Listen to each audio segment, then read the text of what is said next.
Oke, ready and handcraft nggak sih gue?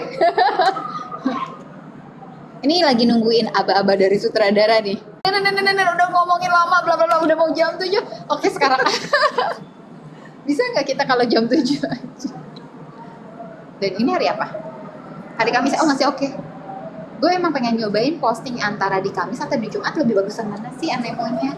Kan selama ini Jumat nih, Jumat sore oke, pas misalnya orang udah pada pulang. Tapi kan orang masih di jalan dan pulang itu masih lihat YouTube. Tapi kalau Kamis kan kayak killing time nggak sih? Ya nggak sih? Nungguin Kalau dia nggak Jumat. drive sih. Iya sih, nungguin Jumat. Gue kan busway. Buat yang di busway. Oke. Hai, selamat malam bareng Mojok with Bulu Korpus sama gue Neni dan Kennedy. kali ini dengan Kennedy Febrian. Ini berarti udah episode kita ke something. Udah keempat sama kelima gitu Nah, malam hari ini ditemenin sama lampu-lampu, kita akan membahas tentang Knowledge management. knowledge management. Knowledge management ini yang lu sharing berdasarkan Jadi ini berdasarkan sertifikasi dari Dunamis gitu. berarti lu tersertifikat ya? Ya. Oh, nah jadi jangan khawatir nih teman-teman. Jadi yang di-sharing ini informasinya udah tersertifikasi dan certified yang mau kita infoin ke kalian. Nah, ini kan live YouTube ya. Jadi buat teman-teman yang mau nanya dan pengen kasih komentar, boleh langsung live chat ke kita, nanti kita bacain. Oke? Nah, kita lebih mendalami knowledge management. Knowledge management itu kayak apa? Misalnya pengertiannya apa, gimana caranya? Knowledge management sebagaimana istilahnya ya, sesederhana itu memanage pengetahuan. Oke. Supaya pengetahuan itu bertumbuh, mengalir di dalam organisasi dan menciptakan value. Jadi itu grow, flow, and create value. Jargonnya grow, flow, and create value. Ya. Ini Goalnya itulah kita manage. Goalnya itu. Kalau di sini kan knowledge nih, umumnya knowledge berarti yang di manage knowledge internal ya? Ya, knowledge semua anggota organisasi. Seluruh karyawan. Ya, kira-kira begitu.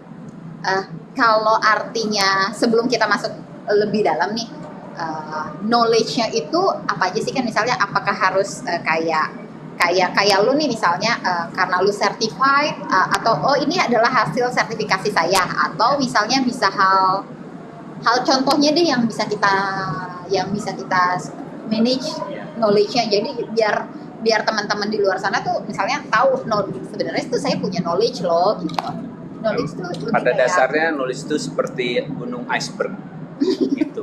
Gunung Jadi iceberg yang artinya gunung es. Gunung es, iceberg itu udah gunung ya. Jadi yang kelihatan di atas permukaan itu meskipun besar, tapi yang di bawah permukaan laut jauh lebih besar. Kayak Titanic itu kan. Jadi dia nabrak, memang besar, tapi yang di bawah pasti bisa puluhan kali lebih besar sebetulnya bongkahannya. Nah yang di atas itu eksplisit, knowledge yang terungkap, terekspos, terdokumentasi dengan baik.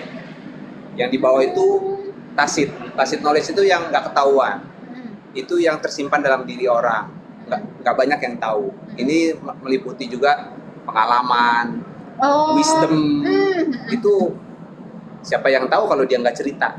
Siapa yang sih tahu tentang Neni? Mungkin sebatas yang dia cerita itu eksplisitnya, tapi di dalamnya dia bisa macam-macam, punya tahu apapun yang orang lain nggak pernah duga. Itu jauh lebih besar. Jadi ada tacit di bawah, eksplisit di atas. Nah dua-dua itu yang dikelola. Oke.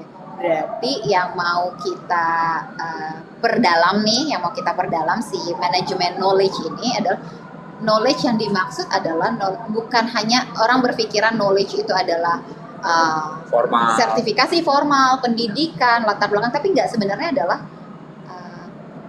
pengalaman, apa yang dia alami, udah berapa lama, maybe untuk orang-orang yang udah lama di satu posisi atau di satu tempat, dia kan ada banyak yang bisa di-share. Itu kali ya maksudnya. Oke. Pengalaman kalau udah banyak sekali itu jadi wisdom. Jadi itu wisdom. Oke. Ya, jadi orang bisa tahu mengambil keputusan apa dalam situasi tertentu. Kalau dia pengalamannya beragam, beda wisdomnya sama yang kurang. Kadang soalnya beda nih kalau ngobrol sama orang yang udah berpengalaman sama orang yang baru ditempatkan, ya kan? Okay. Atau yang dia formal pendidikannya dengan yang pengalaman, pasti beda. Oke, berarti ini yang mau kita perdalam ini, yang mau kita bicarain adalah knowledge di mana sebenarnya berarti pastinya orang-orang internal kita tuh udah pada punya ya? Ya pasti dong, karena masuk ke Bulog kan umurnya juga udah tua. Maksudnya udah lulus sekolahnya udah banyak, pasti pengetahuannya udah banyak, pengalaman pribadi ya Pak. Nggak ada yang umur 10 tahun masuk kan nggak ada. Iya, benar. Oke, nah sekarang di knowledge management ini berapa langkah-langkah apa yang harus kita lakuin? Ya, jadi kita mau mensimplifikasi dengan sebuah konsep atau bagan yang mungkin akan ditunjukkan saat ini. Oh, boleh. Mungkin juga tidak ya. Kita nggak bisa lihat kan. Sutradara kita boleh nanti di share bagannya ya. Nah, jadi ini model yang mensimplifikasi konsep besarnya knowledge management. Dan mungkin ada banyak model, tapi inilah yang kemarin waktu certified. Jadi saya share yang model ini. Gitu. Dia ada 9 kompetensi dalam model ini. Ada 9. Dari 9 kompetensi itu 6 disebut inisiatif. Inisiatif itu seperti programnya, kegiatannya, gitu. 3 lagi berarti? Itu 3 lagi pendukungnya. Gitu. Dia kayak atmosfernya lah gitu. Tapi yang real programnya itu 6. Disebut 6 inisiatif knowledge management. Berarti kita mulai bedah satu-satu ya berarti. Ya. Yang pertama adalah? Pertama itu expert locator ya, sebagaimana yang muncul di bagan. Itu yang pertama dan dia yang fondasi. Tapi perlu saya sampaikan bahwa ini bukan sebuah urutan. Udah di-share sih, udah di-share screening, di-share. Terus jadi perlu gue sampaikan bahwa ini bukan urutan gitu. Jadi hal yang memang 1 sampai 6 ini nggak urutan. 1 sampai 9 ini nggak urutan ya? Nggak. Tapi dia bisa kelihatan fungsi ya, proporsi importance-nya. Bahwa yang paling bawah itu landasan. Gitu. Ini berarti kayak di gambar nih piramida ya gambarnya. Berarti kita bakalan ngebahas dulu yang bagian paling bawah ya? Iya. Yang paling bawah berarti yang expert locator. Expert locators itu kita dari kata-katanya sih kayak memetakan ya? Ya, jadi memang simpelnya melocate, mencari lokasi si expert.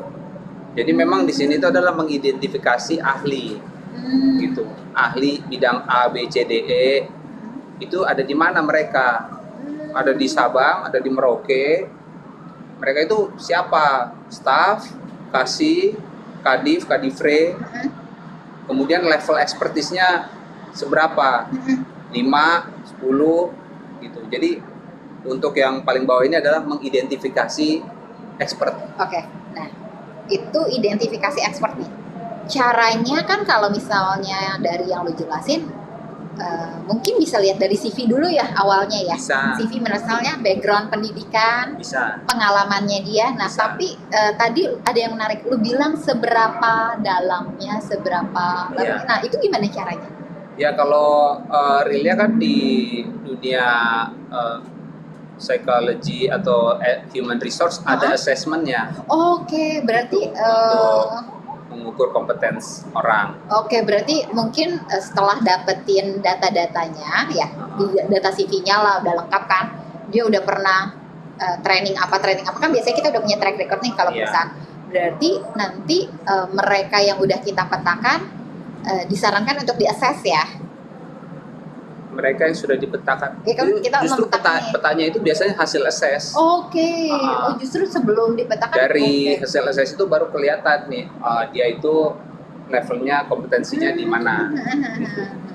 Ini kompetensi yang dimaksud berarti baik soft maupun yang job kompetensi ya? Iya, gitu.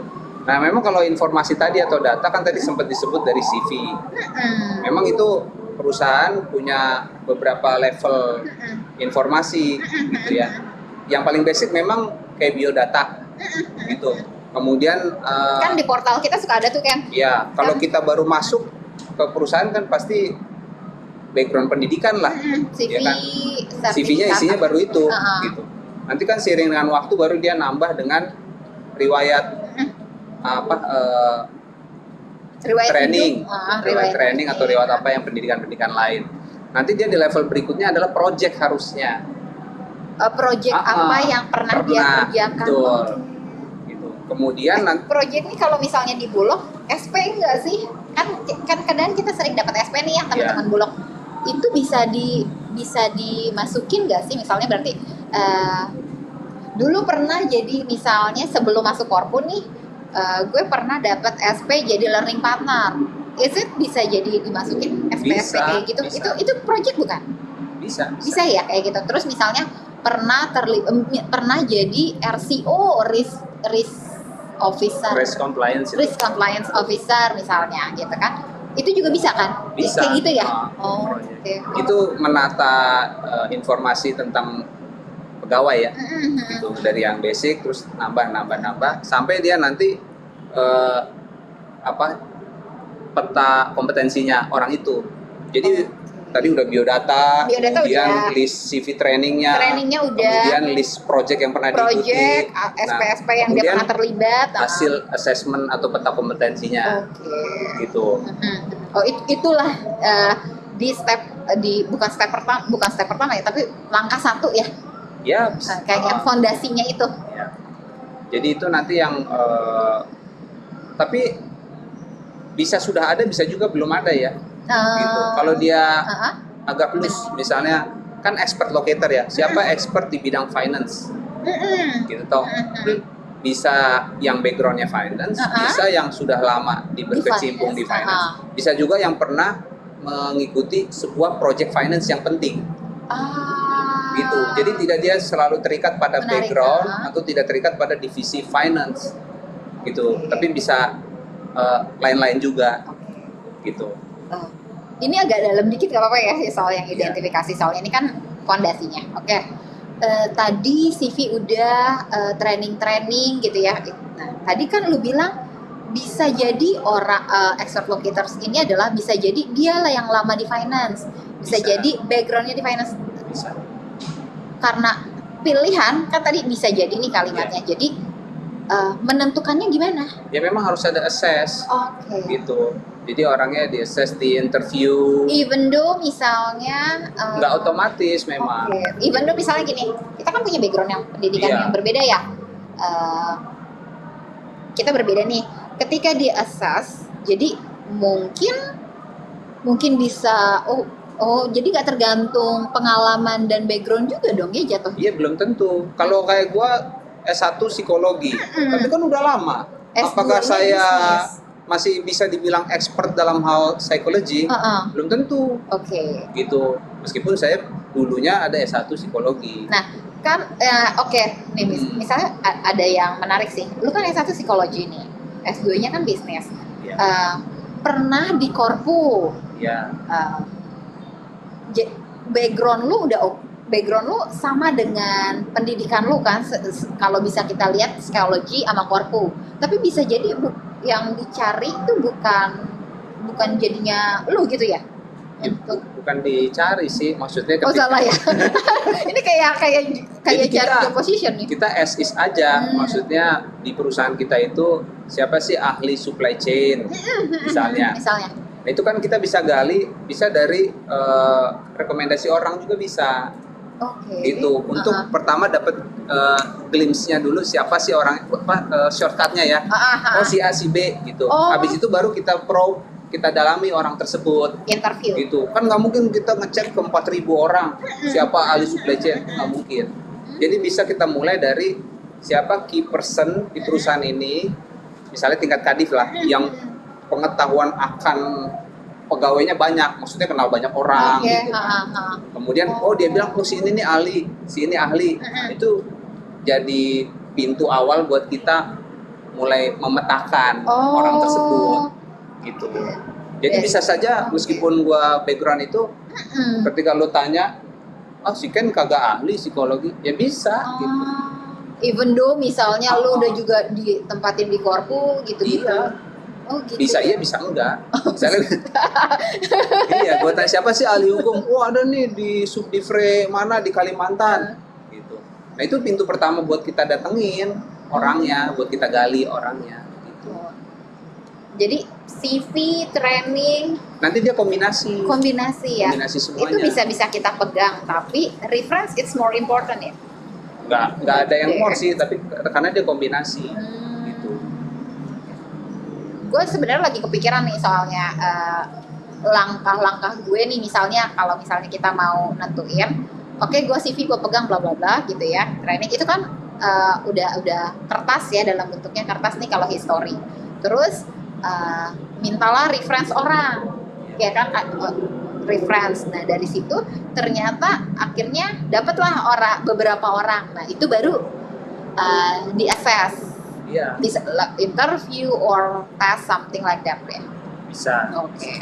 Terus baru kita lukit ahli SCM kita ini, ahli kita ini, ahli kita ini. Biasanya sih kalau emang dia ahli, itu orang akan dengan mudah mengakui. Misalnya nanti saya ahli gitu. Bukan, misalnya si A tuh ahli, kita gali gitu. Kemudian ketika kita announce atau publish, orang juga nggak surprise. Ya, biasanya gitu. Public nggak surprise gitu ya. Biasanya public setuju. Iya sih. Dia sih emang bener dia ahlinya itu. That's okay. Nah sekarang itu udah kita locate nih, dari setiap yang kita butuhkan udah kita petain nih. Ya, habis itu identifikasi. Bukan habis itu yang bawah. Salah, itu yang bawah. Ini pokoknya kan bisa-bisa. Oh iya benar tadi udah dibilang sebenarnya. Bisa-bisa. Jadi nggak harus dari langkah 1 ke langkah 2. Oke. Udah kita petain. Terus nah, yang kedua itu tahap 2-nya adalah communities of interest. Communities of interest. Ya. Hobi, interest ya, hobi kan. Dalam bentuk komunitas. Jadi program knowledge management berikutnya adalah membangun komunitas-komunitas di dalam organisasi yang basisnya itu hobi. Oke. Basis itu bukan gitaris ya, bukan basis. Oh, basis. Tapi berlandaskan hobi. Nah, kita kan punya Bapor nih kan. Ya. Bulog udah ya. Contohnya Bapor. Kan Bapornya kita banyak di sini. Saya yoga kebetulan. Represent of yoga. Saya apa ya?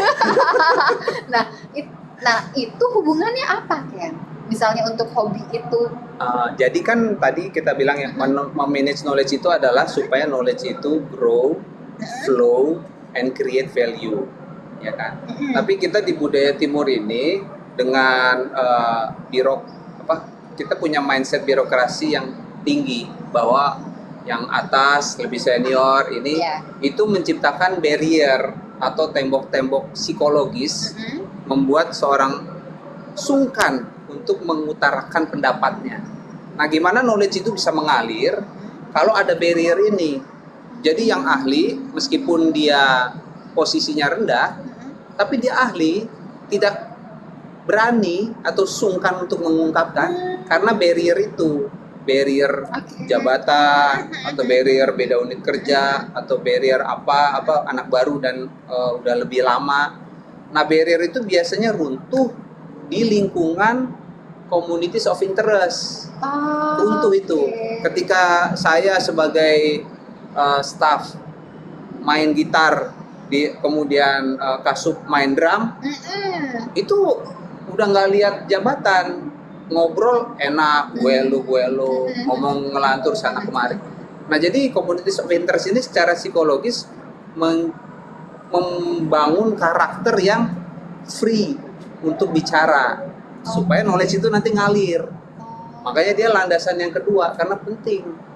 Gitu.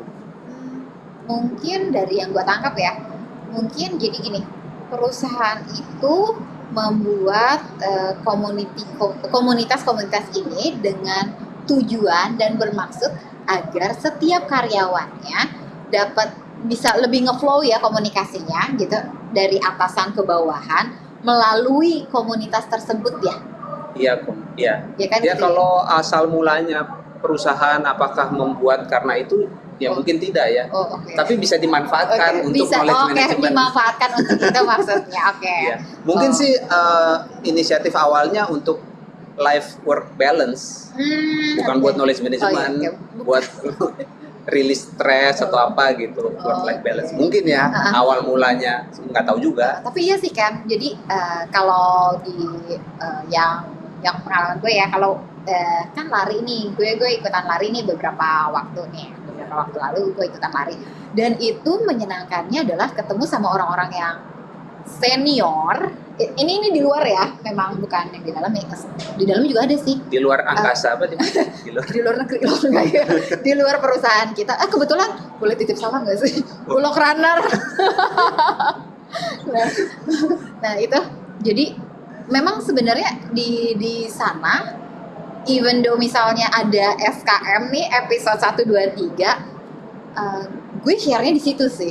Di Bulog Runner. Dan mereka tuh appreciate sih, teman-teman Bulog Runner, thank you. Appreciate banget gitu lah. Terus dan itu tuh karena mereka appreciate, jadi masukan, kritik, saran itu ngeflow enak aja gitu. Memang itu tujuannya. Gitu. Berarti itu bisa dijadikan media lah ya. Betul. Media untuk knowledge management. Salah satu media knowledge management. Jadi tapi nggak selus itu ya. Jadi kita ciptakan kaitannya dengan knowledge management adalah supaya nanti bisa ambil peluang di dalam communities of interest itu. Luangkan waktu entah 5 menit, entah 10 menit setiap kali acara, boleh dong ngebahas hal-hal yang terkait dengan isu perusahaan. Gitu. Harus ada arahnya ke sana, entah kapan. Gitu loh. Iya ya, kan kalau ini jadi, kan yang gue lakukan berdasarkan. Tapi kan lo gitu, ketika lo concern sama perusahaan, pas lo lagi lari atau lo lagi main band, lo lagi apa, pasti ada lah singgungan ngomongin perusahaan. Pasti ada. Orang gosip aja ada gitu, singgungan ngomongin perusahaan. Menurut gua harusnya dia begini nih, perusahaan ini harusnya dia begini. Kan gitu sering dengar ya. Nah, itu yang keluarnya di communities of interest, nggak mungkin keluar di rapat. Communities of interest tuh bisa jadi komunitas nongkrong juga ya? Iya, memang dia buat orang nongkrong. Iya kan ya. Tapi itu kalau misalnya ini kan di knowledge management, jadi harus diperintah gitu sama perusahaan. Kalian harus gitu enggak ya? Yang kata-katanya sih bukan diperintah, dikondisikan. Dikondisikan. Karena pada dasarnya pun kita sering ngomongin perusahaan, jadi kadang-kadang ide-ide brilian itu muncul dari situ, dari mancing, terus ya kan. Mungkin kalau kita di ruangan kerja, di ruang rapat tuh nggak keluar ide brilian, gitu. Ya kadang-kadang lagi santai-santai, kongko-kongko, keluar ide brilian. Nongkrong sama teman sekantor juga sangat diperlukan ya. Iya. Oke nih, komunitas ya, Communities of interest. Communities of interest, ya. Itu landasan kedua. Ya. Landasan ketiga dari piramidanya. Makin ke atas sih udah bukan landasan lagi, bukan landasan. Landasan kan di bawah. Tangga, anak tangga. Kalau di atas roof dan atap. Ini kayak kita nih lagi di rooftop. Oh iya, rooftop. Nah, yang lapisan berikutnya itu kebagi 3. Ya, mungkin bisa dimunculkan, mungkin juga tidak. Mungkin bisa dimunculkan gambarnya, teman-teman. Jadi kebagi 3 karena yang lapisan ketiga ini sudah bicara work related. Jadi memang berkaitan erat dengan pekerjaan. Udah langsung masuk ke dunia kerjanya ya? Ya. Nah, dia konteksnya adalah pekerjaan atau project. Dia kebagi 3. Peer assist itu sebelum project dilaksanakan. Yang tengah shared learning itu pada saat project itu berlangsung. Yang paling kanan itu project retrospect, itu setelah project selesai. Bagaimana manage knowledge sebelum, pada saat, dan sesudah project. Gitu. Tadi kan kalau kita bilang project berarti yang kayak SP or SP atau tim ya. SP tim kayak gitu-gitu. Tapi berarti ini yang di luar pekerjaan harian berarti ya? Ya, di luar pekerjaan harian. Di luar job desk kita. Nah, gimana cara sebelumnya? Jadi kenapa dia di luar pekerjaan harian? Karena kalau yang harian biasanya kan rutinitas ya. Gitu. Kalau project itu biasanya dibentuk karena ada hal yang penting. Tambahan kan? Ya tambahan tapi penting dia, makanya dia biasanya lintas divisi kan. Iya betul. Nah jadi bagaimana manage knowledge supaya project ini optimal hasilnya. Sebelum project berlangsung ada namanya peer assist. Peer assist itu adalah kita sebagai yang akan melaksanakan project, misalnya nih kita nih ngelakuin project nih, sebelum project dilaksanakan ada peer assist, yaitu kita dibimbing, di-assist sama orang atau tim sebelumnya yang pernah melakukan project yang serupa. Dia kasih brief. Tujuannya supaya kita nggak mulai project ini dari nol, supaya kita tidak learning by doing, supaya kita tidak trial and error, supaya kita nggak jatuh ke lubang yang sama dan seterusnya gitu. Jadi kita dapat brief, explanation atau knowledge yang mengalir dari orang-orang terdahulu assist kita sebelum project, makanya dia peer assist. Nah, Oke. Itu menarik. Tapi mungkin dijadiin satu dulu atau dijadiin satu dulu, nanti ada pertanyaan pamungkas. Bambang dong. Nah itu kan sebelum ya. Jadi dari pendahulu timnya udah kasih brief. Coaching, assist, mentor, apa segala macam. Nah kemudian project ini berjalan. Ini kan pasti timnya aja kan, bukan orang di luar tim. Oh iya. Nah ini shared learning. Artinya di dalam project yang durasinya entah 3 bulan, 6 bulan atau setahun, ini daily activitiesnya ada sharing knowledge. Gitu. Jadi ada meeting yang rutin, ada sharing insight dari bidang A, minggu depannya bidang B dapat insight apa, bidang C sharing, saya ada masalah ini, kemudian ada solusi ini. Gitu. Karena kan tiap bidang biasanya ada kayak meeting tim ya? Iya. Weekly meeting tim gitu.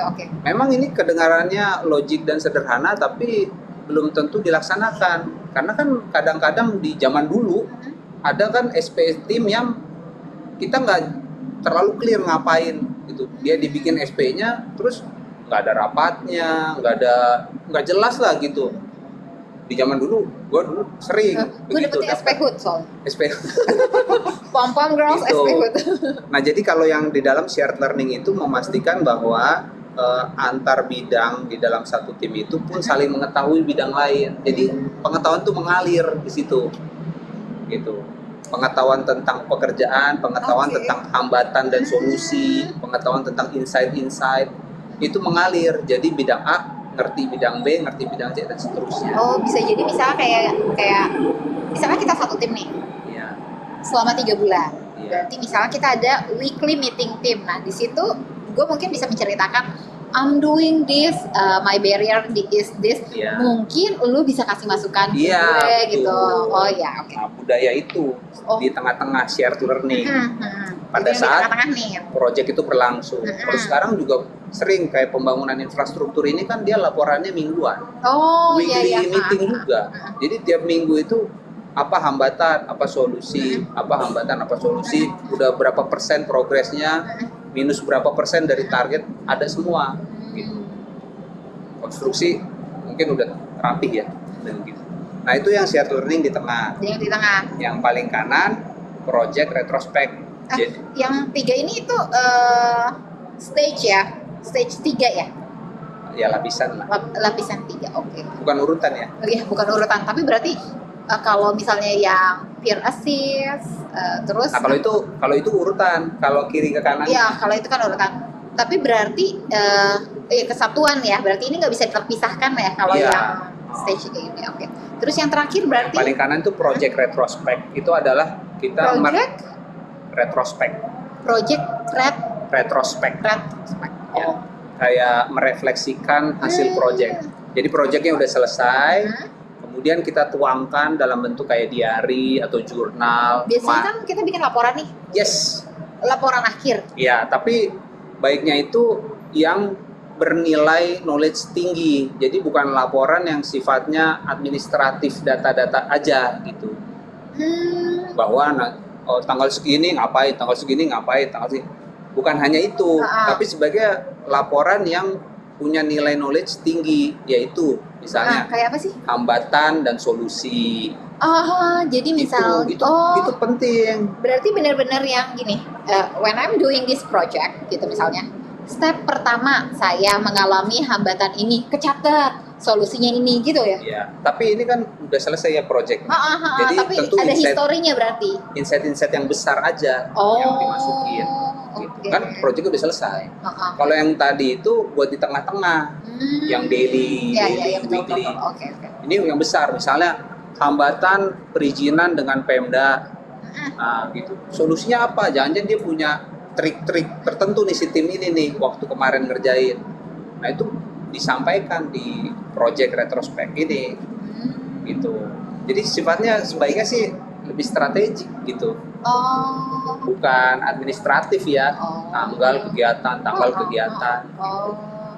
Berarti ya ini kan berarti kalau yang apa tadi project retrospect itu berarti terakhir adalah report. Hanya report yang diharapkan adalah juga membahas detail tentang permasalahan dan bagaimana cara menanganinya. Karena kan biasanya kalau sekarang kan sensor. Misalnya umumnya kalau misalnya report itu kan telah dilaksanakan pembangunan ini gitu ya. Itu juga. Tapi tidak hanya itu. Tapi diharapkan bahwa pasti kan setiap proyek itu nggak mungkin nggak ada masalah, nggak ada hambatan ya gitu. Jadi pasti ada hambatannya dan gambarkanlah itu supaya next team gitu bisa belajar ya. Oke. Kan tadi memang tujuannya supaya tidak trial and error, tidak learning by doing. Tapi kan kadang gini kan tim nih nggak sama, maksudnya timnya berbeda, tapi kan nggak proyek yang sama. Ya memang, makanya yang setara. Itu kita belajar dari pengalaman proyek yang setara. Yang mirip, similar gitu. Oh iya betul. Karena yang similar nanti dia hambatan sama insight dan solusinya ya similar juga gitu. Kayak gini, kayak tadi yang lu ceritain infrastruktur. Kan bisa jadi misalnya infrastruktur gudang. Terus mungkin sekarang infrastruktur rice milling plant gitu kan. Kan paling nggak minimal ada kesamaannya dan ada perbedaannya. Karena nanti project retrospect ini menjadi bekal tadi yang lu bilang untuk project-project serupa berikutnya gitu. Dan biasanya kan karena aktivitas manusia kan sebenarnya makan, tidur itu kan sebenarnya pasti sama, hanya ada beberapa yang berbeda gitu, ada variasinya gitu. Jadi sebenarnya apa yang kita lakukan dulu bisa dijadikan reference untuk yang kedepannya. Even though misalnya tren teknologi berubah, sehingga orang berikutnya pun dia kalau mulai mengerjakan proyek serupa dia tidak mulai dari berjalan, mungkin udah bisa setengah lari karena udah ada atau berjalan di atas awan. Kayak lagu ya. Oke, ini stage 3 clear. Lapisan 3. Tapi ada satu nih Ken, dari yang kita tadi udah lapisan 1, lapisan 2, lapisan 3 itu kan masih gue tuh masih berpikir bahwa bikin report itu kan saat ini style ya, belum ada bakunya. Weekly meeting itu tergantung timnya. Kadang tim memutuskan weekly, nggak usah, nanti kita ketemu lagi. Misalnya ini realita ya, kita ketemu lagi 2 minggu, not weekly anymore, 2 minggu. Nah ternyata kalau misalnya udah selesai baru kita ketemu lagi kayak gitu loh. Iya nggak sih? Terus kayak yang peer assist itu kan tergantung personnya banget tuh. Jadi ya ada beberapa orang yang memang dia punya inisiatif, ada yang kalau nggak inisiatif ya nunggu aja. Nah itu gimana caranya? Nah itu memang nanti diselimutin di konteksnya yang buletan ya. Kalau ada bagan tadi kan, ada segitiga, ada buletan. Mungkin bagannya bisa keluar juga lagi sesaat ya.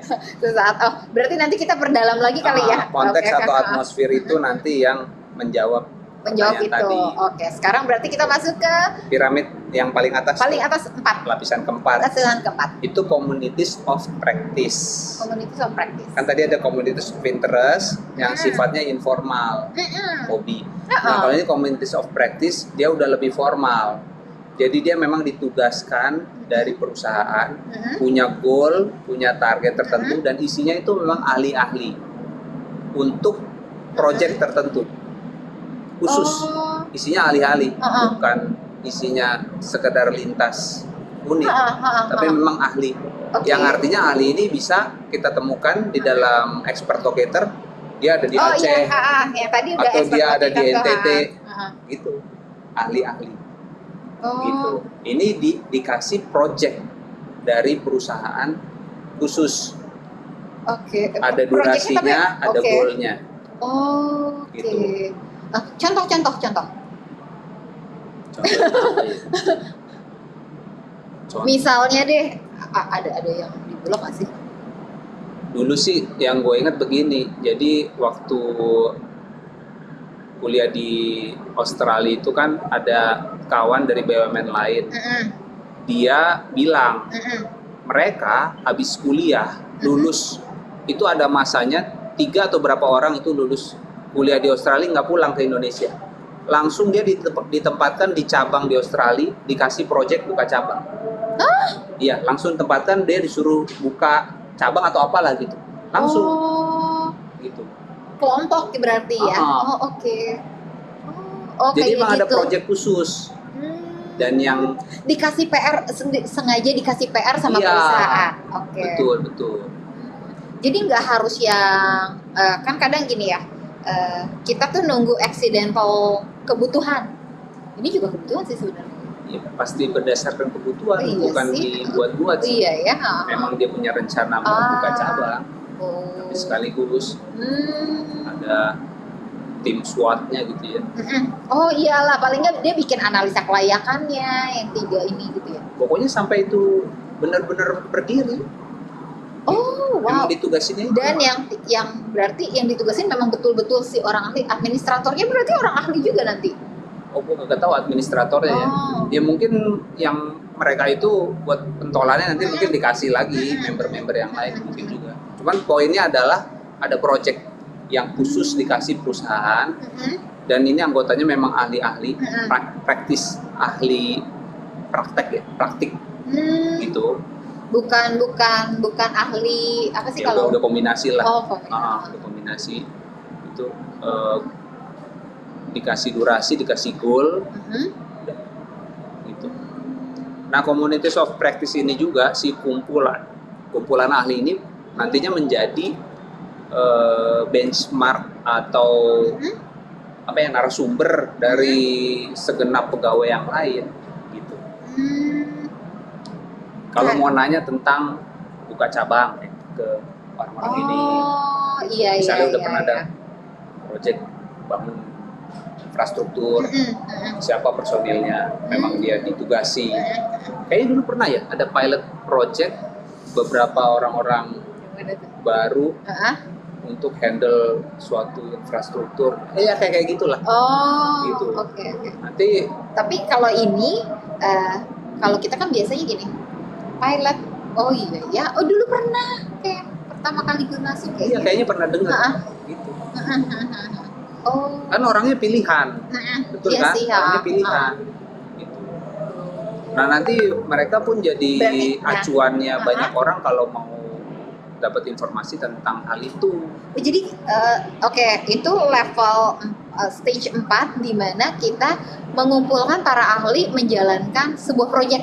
Iya. Nah, lalu setelah mereka di stage 4, mereka akan melakukan stage 3, apa yang dilakukan di stage 3. Benar kan?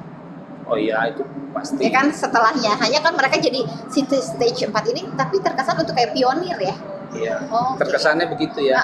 Terkesannya jadi nggak, kalau di lapisan ketiga tadi kita nggak bilang orang itu ahli, dia bukan orang-orang yang terpilih ahli, tapi ini nggak ngelihat levelnya ya, proyek-proyek biasa, di SP biasa gitu, bahwa dia sebelum, pada saat dan sesudah harus dibiasakan ada knowledge yang dikelola. Gitu. Nah kalau yang commodities of practice itu memang khusus diciptakan temporary. Even though nggak ngelihat itu sukses apa nggak sukses ya? Ya kan ada targetnya, ada goalnya. Kalau nggak tercapai target? Ya harus sih. Kalau nggak tercapai ya kan bukan knowledge managementnya tetap jalan. Itu reward punishment lah paling. Tapi mungkin gini kali ya. Even though itu fail, misalnya nih buka cabang di luar negeri, tapi itu jadi gagal. Tapi kan sebenarnya dia ada ilmunya yang bisa dia share, ya kan? Supaya mungkin bisa berhasil untuk buka cabang di luar negeri gitu kali ya.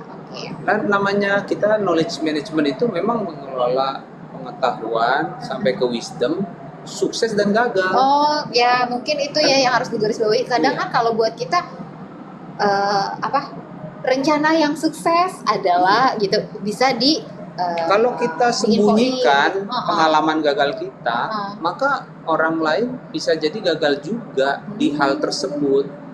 Itu hal yang basic banget ya sebenarnya. Kalau dia misalnya saya gagal, saya cerita gagalnya kenapa, terus saya cerita harusnya sih saya begini.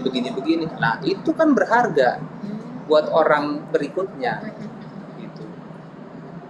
Oke. Soalnya ada buku nih yang sebenarnya yang pernah gue baca, tahu nggak sih yang Dare to be Failed?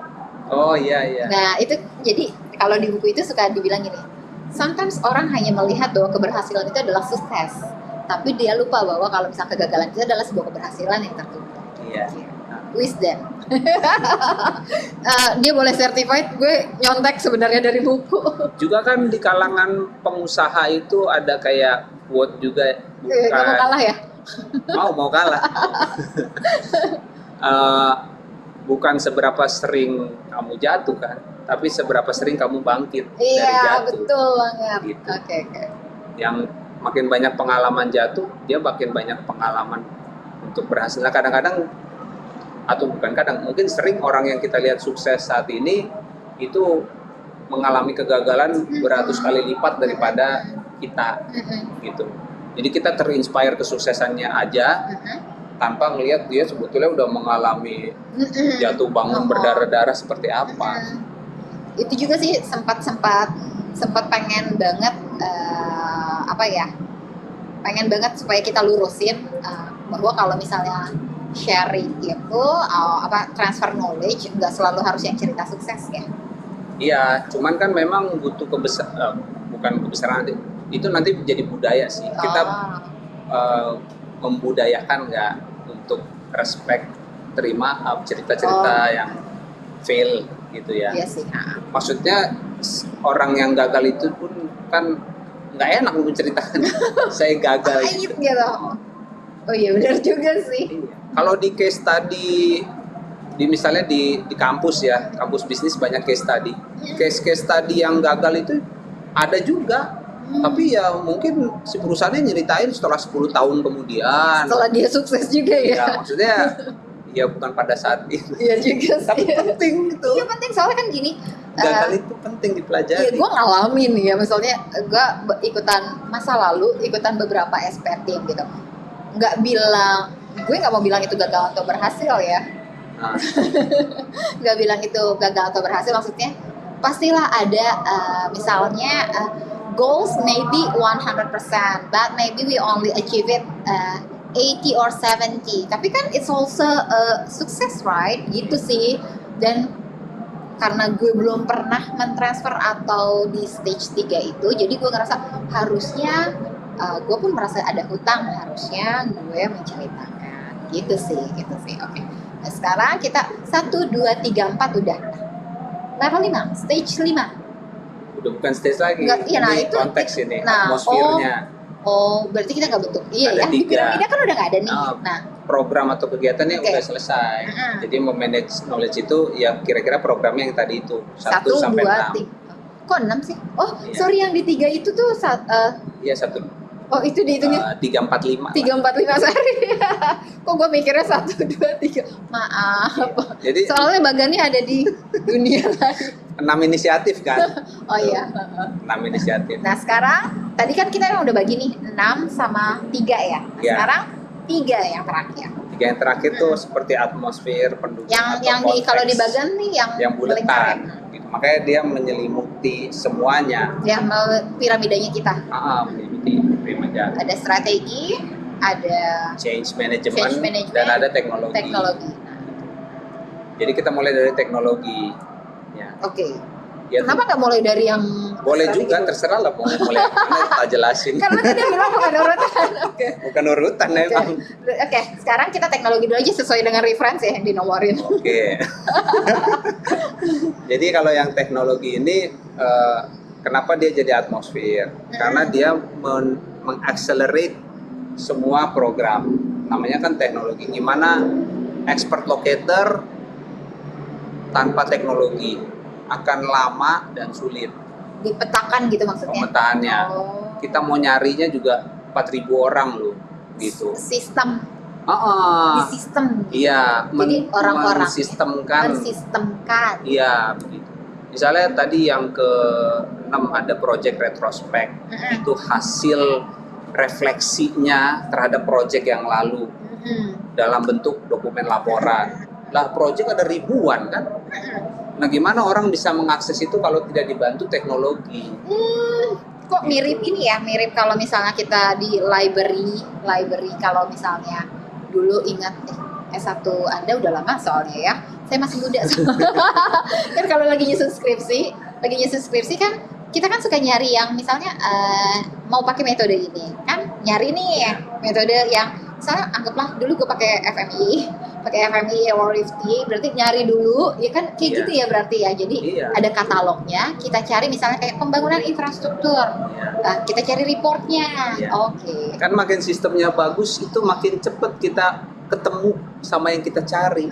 Bahkan berarti di situ nanti kita bisa juga tahu dari laporan orang-orangnya siapa, ada di mana, emang dia backgroundnya apa gitu, bisa sedetail itu bisa. Iya, kalau dibikin bisa ya jadi bisa.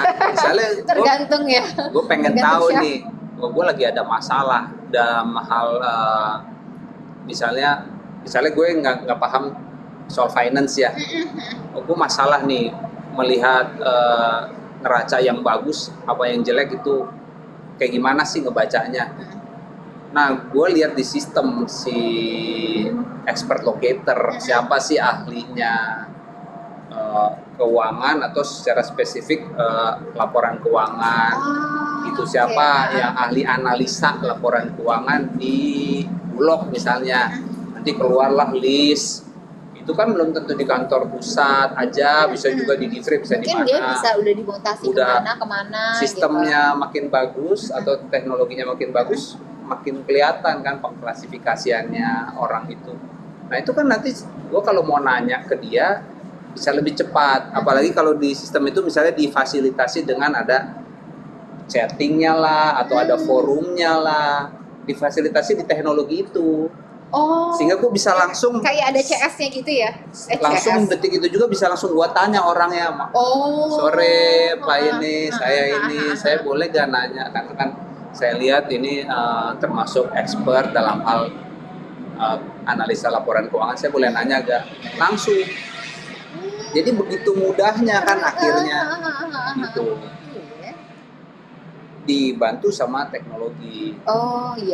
Makanya dia ada di lingkarannya ini kita ya, piramida dia membantu kita. Juga dulu ada komunitas of practice apa aja gitu ya, harus ada teknologi yang merekam gitu. Dan harus ada teknologi yang bisa supaya kita bisa get in touch ya. Betul. Nah contohnya kan kalau kayak expert locator lah misalnya tadi itu coba app atau sosmed apa yang paling identik dengan profesional untuk mencari pakar-pakar profesional. LinkedIn. Iya. LinkedIn deh. Nyebutnya LinkedIn, bener? Tapi kan nggak kedengeran tadinya karena lo ulang-ulang jadi kedengeran. LinkedIn. Gue gedein lagi LinkedIn. Nah, LinkedIn itu kan expert locator sebetulnya. Tapi user friendly kan, teknologinya enak. Benar. Nah, bayangkan misalnya di perusahaan kita punya semacam LinkedIn. Jadi orang itu ada profilnya yang sampai non formal pun keluar, pernah kerja apa, proyek apa gitu. Iya. Mesti difasilitasi sama teknologi. Kalau enggak kan kita nggak tahu gimana cara nyarinya, apalagi kita mengontak yang bersangkutan gimana caranya nggak tahu. Kalau nggak dibantu teknologi gitu. Oke, itu teknologi. Teknologi. Lalu berikutnya Mau yang mana? Ada change management, ada strategi. sesuai dengan reference aja Pak, nanti orang bingung lihat tabelnya. Nanti mungkin teman-teman mau di-share filenya bisa loh. Iya, cuma satu gambarnya. Bagannya cuma satu doang. Kesannya banyak, tadi gue kirimin pisah-pisah. Kotak bawah. Terus change management. Change management. Change management begini, itu kan perubahan ya. Untuk ada divisinya. Divisi perubahan. Manajemen. Bener juga ya. Saya dicolek dikit. Semua bisa terjadi. Knowledge itu grow, flow, dan create value. Kalau si pemilik knowledge atau orang itu bersedia mengungkap, membagi. Iya dong, kalau nggak gimana mau dikelola, gimana mau mengalir, ya kan? Tidak semua orang budayanya begitu, makanya butuh change, perubahan yang cukup fundamental di perusahaan, gitu. Menciptakan akses atau panggung-panggung atau channel-channel supaya orang berani, mau, termotivasi, mau, berani, dan bisa ya. Ya, dan termotivasi untuk mengeluarkan knowledge-nya, pengalamannya, dan karena tidak otomatis semua orang begitu. Makanya harus ada change di leadership, di budaya sharing knowledge, ada apa tidak, itu nggak bisa otomatis ada, mesti dibangun gitu. Dipaksa ya, diwajibkan bahasa dulu jeleknya mungkin ya. Dipaksa atau diwajibkan. Mungkin kayak diwajibkan misalnya diwajibkan untuk mengisi atau menjadi narasumber di YouTube channel Bulog Korpu. Ya, bisa. Boleh ya? Gitu. Bisa ya, aja. Bisa ya. Bisa. Ya bisa lah. Apa yang nggak bisa ya? Dipaksa nggak? Hah? Dipaksa nggak jadi narasumber kita? Apa ini? Ya, dipaksa nggak? Iya, gue yang maksa ya. Oh iya, dia yang maksa. Itu sutradaranya aja udah geleng-geleng. Ya. Malam-malam ya. Terus hostnya mohon maaf ya. Di bawah lampu-lampu. Sutradara mohon maaf ya, mau pulang padahal. Sutradara dan asisten sutradara udah nungguin di pojok sana. Oh, itu change management ya. Jadi, iya. Mungkin jadi supaya merubah kebiasaan, budayanya mau sharing, mau telling your story gitu ya. Oh, oke. Supaya dari tacit yang tersembunyi, tacit yang di bawah yang tadi lu bilang knowledge itu menjadi eksplisit. Menjadi eksplisit, yaitu yang kayak gunung es yang di atas. Oke. Itu sebetulnya ada stepnya, namanya SECI. SECI. SECI. Mungkin pernah dengar. Tadi kan penyanyi bukan sih SECI? Tadi gue baru ngomong. Oh, bukan. Dengar yang itu ya. Cuman dia SECI awalnya dari E. E itu eksternal. Ecis berarti ya. Ecis. Cuman yang biasa orang itu SECI gitu, pendekatan SECI. Jadi dulu eksternalisasi. Eksternalisasi itu dari tacit menjadi eksplisit. Yang tadinya gunung es itu, yang tadinya tersembunyi, kita balik. Gunungnya dibalik. Gunungnya dibalik.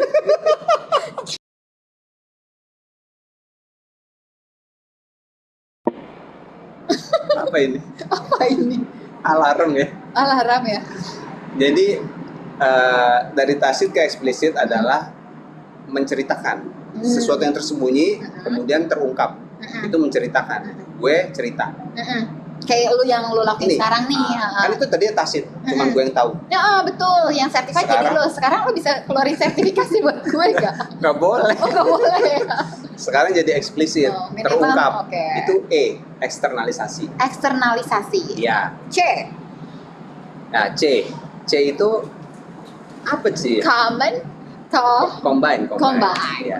C itu combine dari eksplisit menjadi eksplisit juga. Ini kan gue eksplisit nih ngomong ke lu, ya toh.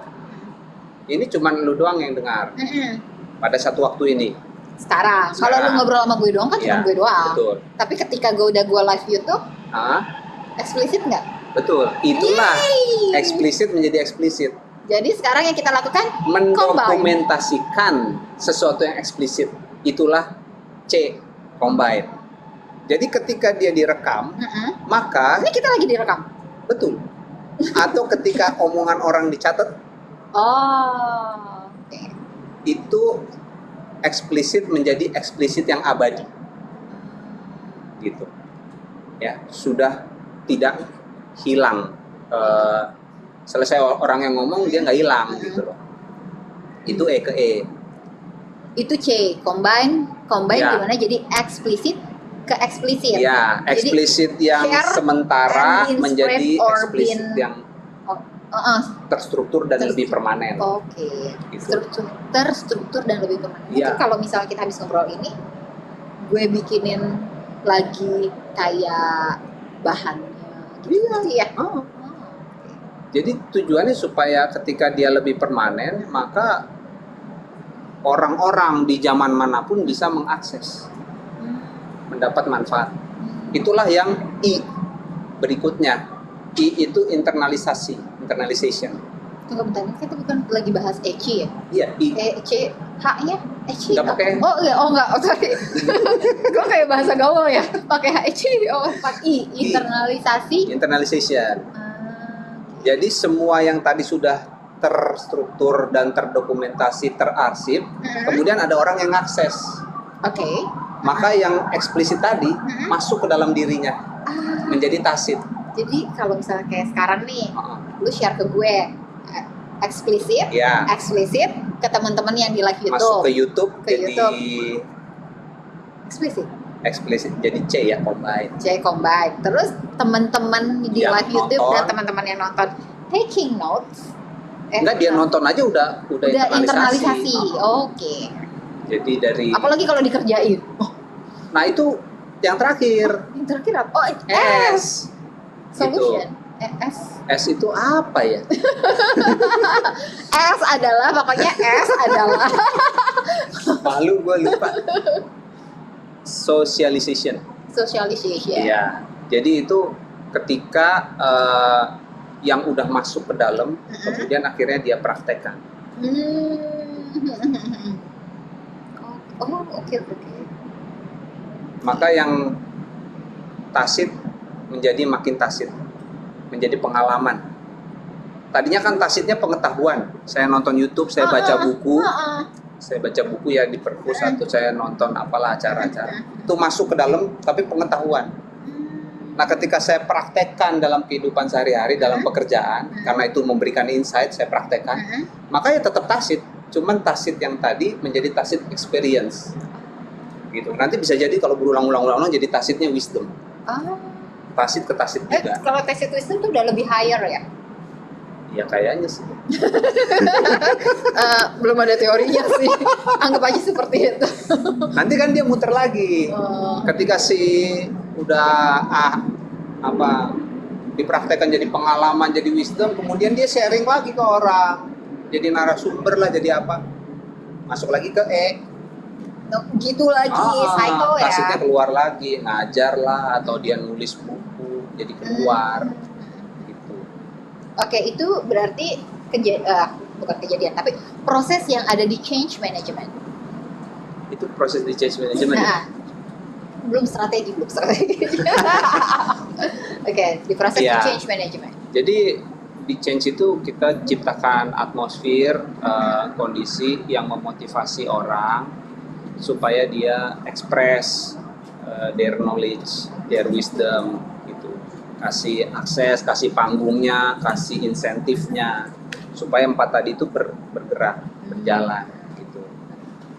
Oke, itu di change management. Satu lagi, pamungkas yang terakhir, strategi. Bambang dong kalau Bambang. Bambang, kamu sering disebut Bambang.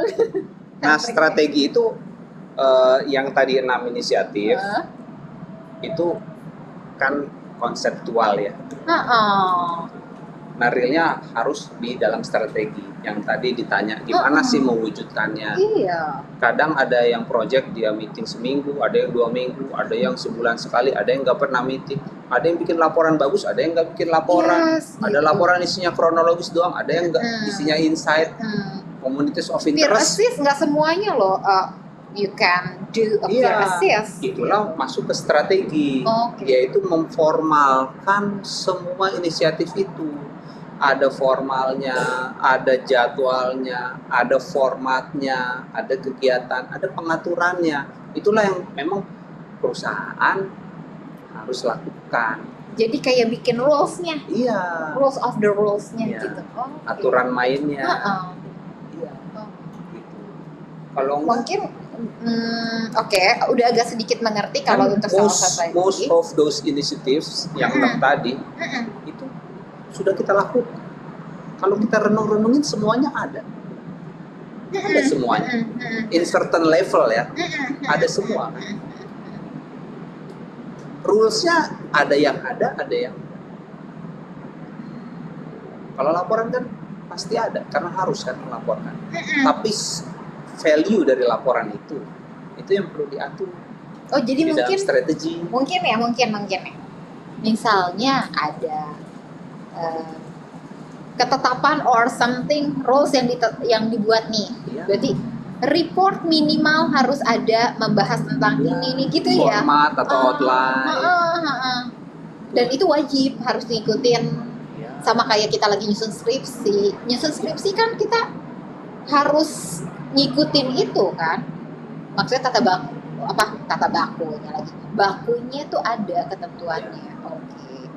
Nah, berarti kalau kayak peer assist berarti ada aturannya juga dibikin bahwa setiap manajer project yang sudah menyelesaikan projectnya, dia misalnya harus 1 kali minimal gitu dia memberikan assist ke manajer project yang berikutnya gitu.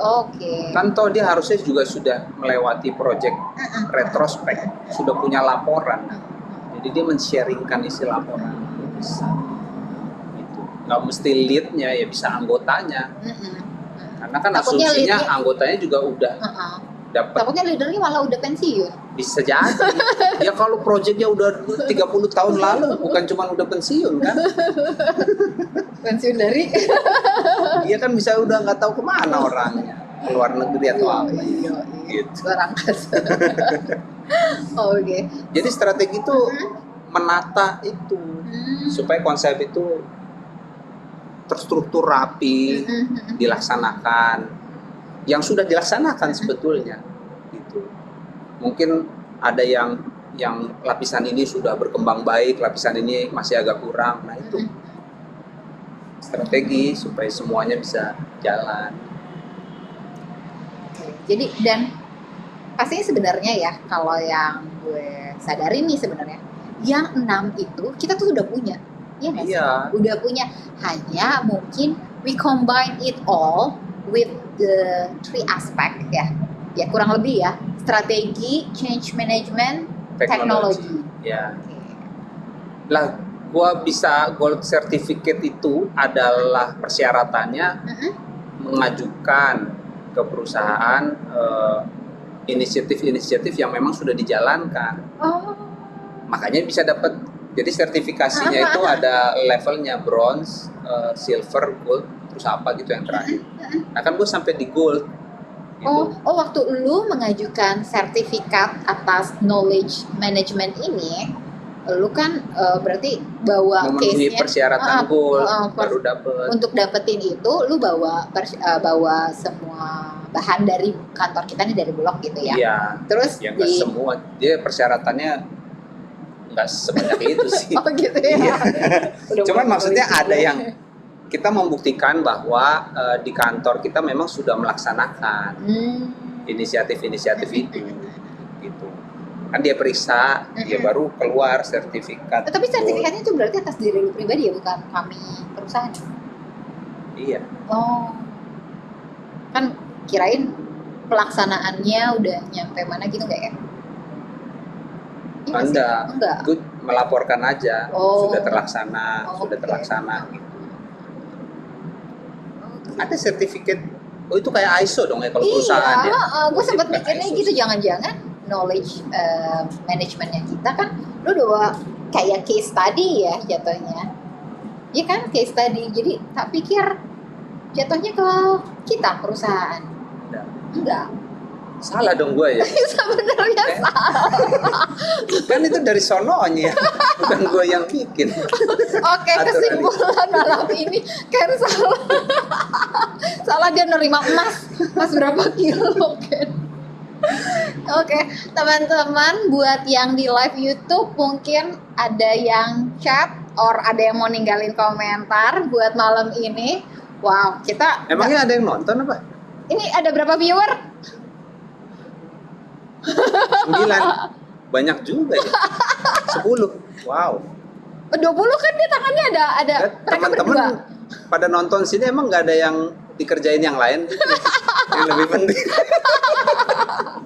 Aduh, sekalian nih teman-teman, sebelum kita menutup, kita mau ngucapin buat sutradara kita Linggar dan asisten sutradara kita Danang, thank you for tonight guys. Gue mesti ngomong sedikit. Oke, boleh, silakan. Jadi teman-teman itu kalau misalnya ada salah-salah kata mohon maaf. Karena ini live teman-teman, kita mohon maaf ini kalau ada kesalahan. courtesy-nya of yang punya materi ya. Nanti saya ini lagi. Terus untuk ini silakan di googling lah untuk belajar lebih dalam. Kalau ada sedikit-sedikit yang agak nggak lengkap ya harap maklum. Manusia ya. Manusia. Jadi teman-teman, sebenarnya ini adalah kayak trigger buat teman-teman nih yang di luar sana, kalau emang penasaran dan pengen tahu lebih banyak, mending di googling dan cari reference lainnya. Jadi kebetulan malam ini kita punya kesempatan nih, Ken mau sharing tentang apa yang dia pelajari dan apa yang dia tahu dan dia apa alami. Itu kayak apa tadi, knowledge being explicit. Oke. 1 jam dah. Yang tadi yang mana? Karena udah 1 jam teman-teman. Nanti bisa di back aja. Oke, terima kasih buat malam ini dan ketemu lagi di episode berikutnya. Bye bye. Ini dikasih lagu nggak sih sama sutradara kita? Sayonara. Sayonara. Thank you guys. Bye bye. Oke, udah angguk asisten. Angguk. Udah. Thank you Ken. Thank you. lumayan nambah buat gue malah. Oke.